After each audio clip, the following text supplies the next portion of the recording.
Hello friends, welcome to Rupa bites. Simple food big taste. మనందరికీ ఎంతో ఇష్టమైన రుచికరమైన వంట బెండకాయ. వెజిటేబుల్స్లో చాలా తెలివితేటలు బాగా వస్తాయి అనే వెజిటేబుల్ ఏదంటే బెండకాయ. సో కిడ్స్ అందరికీ మనం చిన్నప్పటి నుంచి అదే చెప్తూ ఉంటాం, బెండకాయ తినండి, మీకు తెలివితేటలు బాగా పెరుగుతాయి, మ్యాథ్స్ బాగా వస్తాయి. సో ఆ బెండకాయ కూర ఎలా చేసుకోవాలో సింపుల్గా మన ఇంట్లో అందరికీ నచ్చేటట్టుగా ఎలా చేసుకోవాలో ఈరోజు ఈ వీడియోలో నేను మీకు చూపిస్తున్నాను. ఎవరు కూడా స్కిప్ చేయకుండా లాస్ట్ వరకు ఈ వీడియోని చూడండి. అలా అయితే టేస్టీ అయిన బెండకాయ టొమాటో కర్రీ ఎలా చేసుకోవాలో తెలుస్తుంది. ఈ కర్రీకి కావాల్సిన ఇంగ్రీడియంట్స్, ఫస్ట్ బెండకాయలు తీసుకున్నాను. ఆ బెండకాయలు బాగున్నాయా లేవా చెక్ చేసుకుంటున్నాను. ప్రజెంట్ మార్కెట్లో దొరికేవి ఒక్కరోజు ఫ్రిడ్జ్లో ఉంచితే వాడిపోతున్నాయి కదా, సో వాటిని క్లీన్ చేసి పెట్టుకున్నాను సైడ్కి. నెక్స్ట్ ఆనియన్స్, టొమాటోస్, కరివేపాకు, ఆవాలు, జీలకర్ర, ఎండుమిర్చి, పసుపు, ఉప్పు, కారం, ఇవన్నీ కూరకు కావలసిన ఇంగ్రీడియంట్స్. సింపుల్గా ఇంట్లోనే చేసేసుకోవచ్చు, చాలా సింపుల్గా. నెక్స్ట్ ఇప్పుడు కటింగ్ ఏంటంటే, బెండకాయలని నీట్గా చిన్న చిన్న ముక్కల్లాగా కట్ చేసేసుకున్నాం అనుకోండి, వాటిని మనం వెంటనే కట్ చేయగానే వండేయకూడదు, వండితే జిగురు జిగురుగా ఉంటుంది.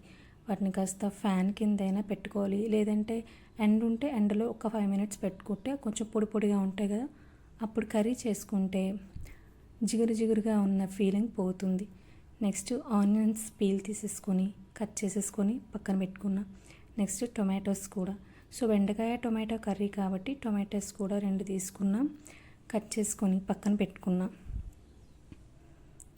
నాకు కటింగ్ చూడండి ఎంత బాగా ఫాస్ట్గా అవుతుందో. నెక్స్ట్ స్టవ్ ఆన్ చేసుకొని స్టవ్ మీద కడాయి పెట్టుకున్నాం. కడాయి హీట్ అయిన తర్వాత అందులో కూరకు సరిపడినంత ఆయిల్ వేసుకున్నాం.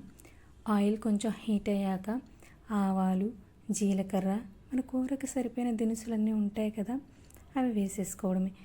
ఆవాలు, జీలకర్ర కొంచెం చిటపటమనేంత వరకు ఉంచి అందులో వెల్లుల్లి రెబ్బలు, ఎండుమిరపకాయలు, నెక్స్ట్ మనం కట్ చేసి పెట్టుకున్న ఆనియన్స్, కరివేపాకు, ఇవన్నీ బాగా ఫ్రై అవ్వనివ్వాలి.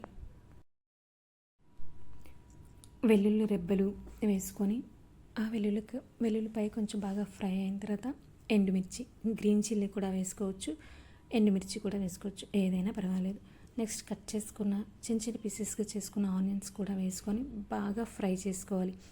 ఇప్పుడు చెప్తూ ఉంటాను, ఏ కూరలోనైనా సరే ఆనియన్స్ బాగా ఫ్రై అవ్వడం మస్ట్ అండ్ షుడ్. అవి గోల్డెన్ బ్రౌన్ వచ్చినంత వరకు ఫ్రై చేస్తూ ఉండాలి. అందులో కట్ చేసి పెట్టుకున్న టొమాటోస్ పీసెస్ కూడా వేసుకొని బాగా కలుపుకోవాలి.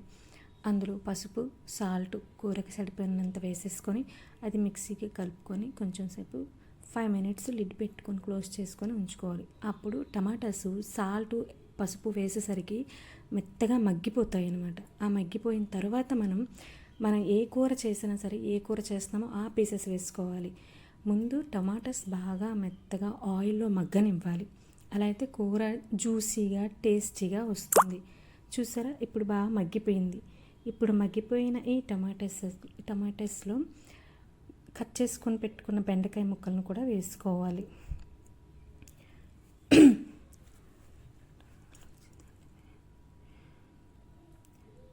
ఫ్యాన్ కింద పెట్టా కాబట్టి జిగురు జిగురు అనేది ఉండదు, పొడి పొడిగా ఉంటుంది. సో బాగా కలుపుకోవాలి.